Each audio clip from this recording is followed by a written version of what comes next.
Olá, eu sou a Anne Rocha. Na aula de hoje a gente vai entender um pouco sobre o BDD, que é uma metodologia de desenvolvimento que a gente pode utilizar durante a construção de um software. Bom, estamos aqui para conversar um pouquinho sobre BDD, que é um desenvolvimento dirigido a comportamento. A letra B do BDD é justamente Behavior, que é quando a gente tem um desenvolvimento dirigido a esse comportamento do sistema, tá? E o que é comportamento, né? Muitas pessoas não entendem o que significa esse termo, né? Considerando ali um sistema e todas as funcionalidades que ele possui. Basicamente, comportamento tem a ver com o que o sistema faz, como nós, usuários, interagimos com o sistema e como ele responde a essas interações. Então, esse é o comportamento do sistema, justamente o que o sistema faz. Exemplo de comportamento é, no momento que a gente, por exemplo, envia um e-mail, a gente espera que o comportamento dele é que esse e-mail chegue ao destinatário e ele consiga justamente, receber e ler esse e-mail, tá? Então, esse é o comportamento esperado, para um sistema. Então, considerando a interação do usuário, com foco no que de fato o sistema deve fazer, a gente tem justamente o comportamento. E nesse contexto, esse desenvolvimento dirigido a comportamento está com foco justamente na comunicação entre toda a equipe que está desenvolvendo aquele software, né? Você sabe, observando os vídeos anteriores, que temos, durante o desenvolvimento, diferentes papéis responsáveis por diferentes atividades dentro de um processo de desenvolvimento de software. Temos desenvolvedores, temos testadores, temos analista de sistema, enfim, clientes, usuários, todas essas pessoas que estão interessadas diretamente naquele software. E nesse contexto, a gente precisa de uma documentação, que seja entendível, que seja compreensível por todos esses papéis, por todas essas pessoas.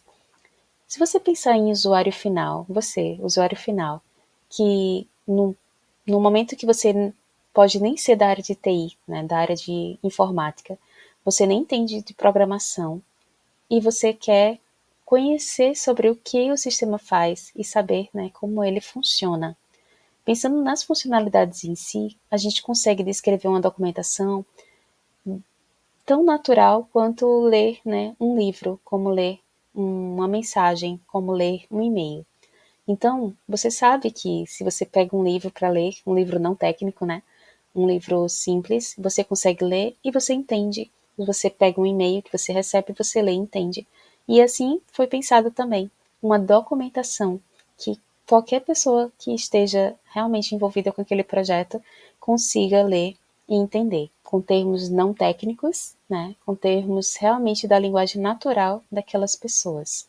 Então, nesse contexto, foi desenvolvido, algumas linguagens, de programação que a gente consegue escrever todo aquele código, só que em linguagem natural, utilizando o nosso idioma nativo, no nosso caso, português. Isso a gente consegue, justamente criar uma documentação viva que representa aquele código, aquele software que vai ser desenvolvido e que consegue, qualquer pessoa do projeto vai conseguir realmente entender como aquele sistema deve funcionar, tá?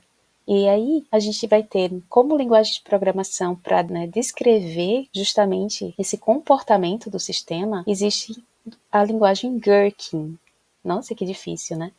É uma linguagem, que foi construída justamente com esse objetivo, de a gente conseguir escrever no nosso próprio idioma, com nossos termos mesmo de português, e tudo isso conseguir ser automatizado se a gente preferir, se a gente precisar em algum momento. Eu vou mostrar para vocês na prática, como é essa documentação escrita em Gherkin, que é muito utilizada em processos, que utilizam o BDD, tá?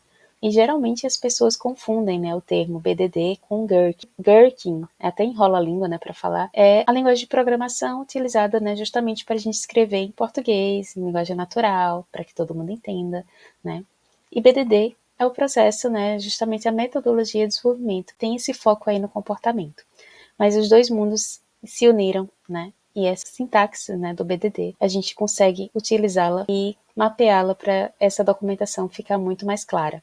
E no final das contas, quando a gente se reúne para documentar, né, um texto, a gente chama de documentar e fazer o BDD, né, daquela história do usuário, para que todas as pessoas da equipe consigam se comunicar facilmente, com todos os cenários bem mapeados de todo o comportamento do sistema que a gente conseguir imaginar, tá bom? Então, vou mostrar para vocês daqui a pouquinho como é esse arquivo, né, BDD, entre aspas, ou seja, escrito em Gherkin, para que vocês compreendam como é essa documentação e como ela é simples e fácil de utilizar, tá bom?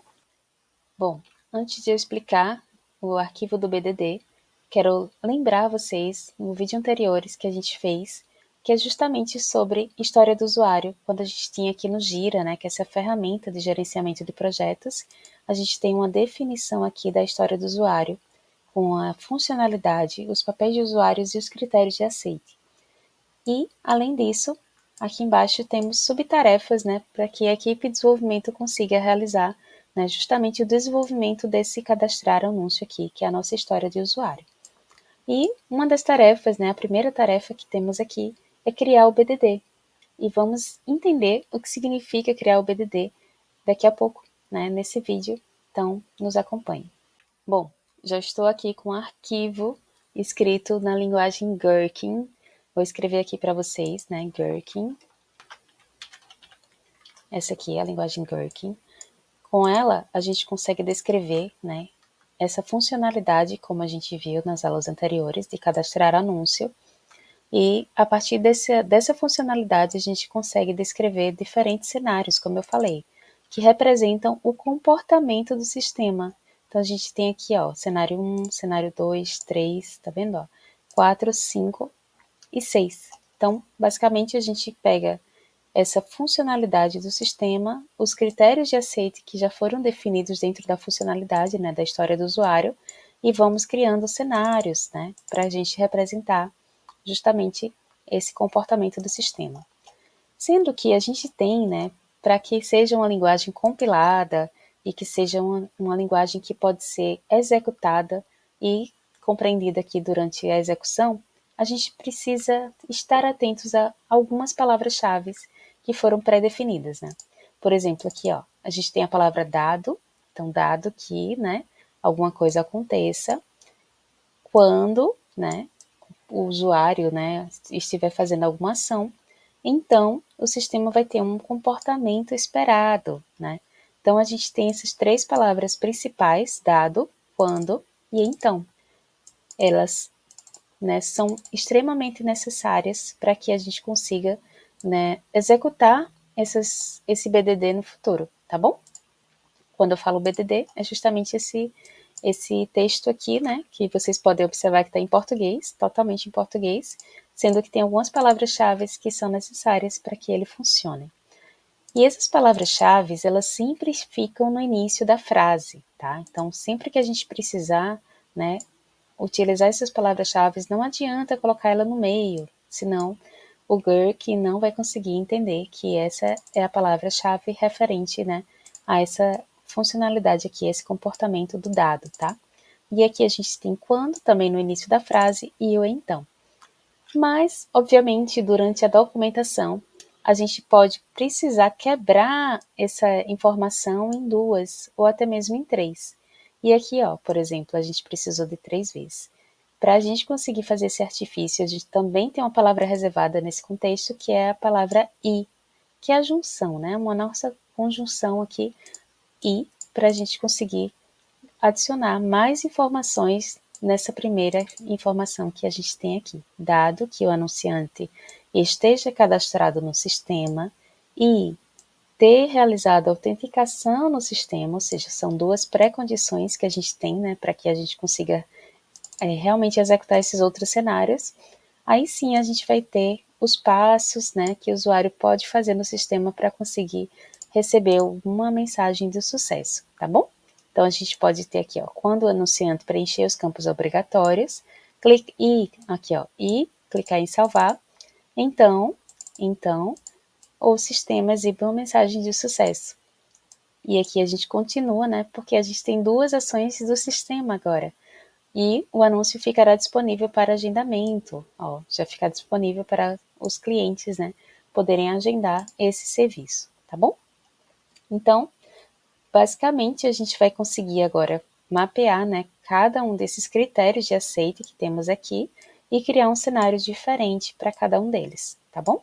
Então, foi isso que foi feito aqui, ó. A gente tem o cadastro com sucesso e em seguida temos para cada critério de aceite um cenário diferente. Definir periodicidade do anúncio, pode ser dia, mês, né, hora e etc. Criação de um anúncio gratuito, também é outro critério que tem aqui, ó, garantir anúncio gratuito. Temos também a questão do cálculo do pagamento, a gente também criou aqui. Validar o cálculo do pagamento de acordo com a periodicidade, né? Se for por dia, fazer o cálculo por dia, por hora, e assim sucessivamente.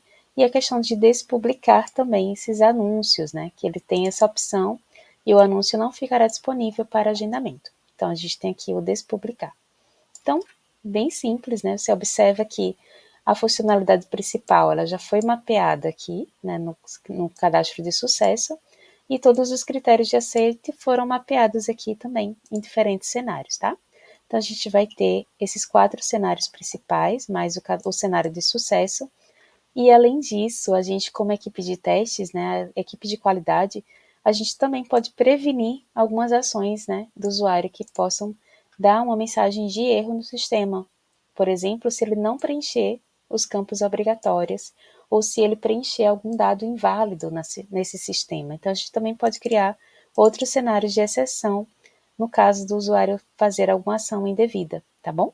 Então, a gente tem todos esses contextos aqui, né, referentes ao BDD, né, que é quando a gente chama justamente esse arquivo, né, para a gente conseguir se comunicar e todas as pessoas do projeto conseguem entender, porque está em português, não temos código, né, não temos linguagem de programação e nada exclusivamente da área de TI, apenas linguagem natural, né, do nosso idioma. Então, é isso.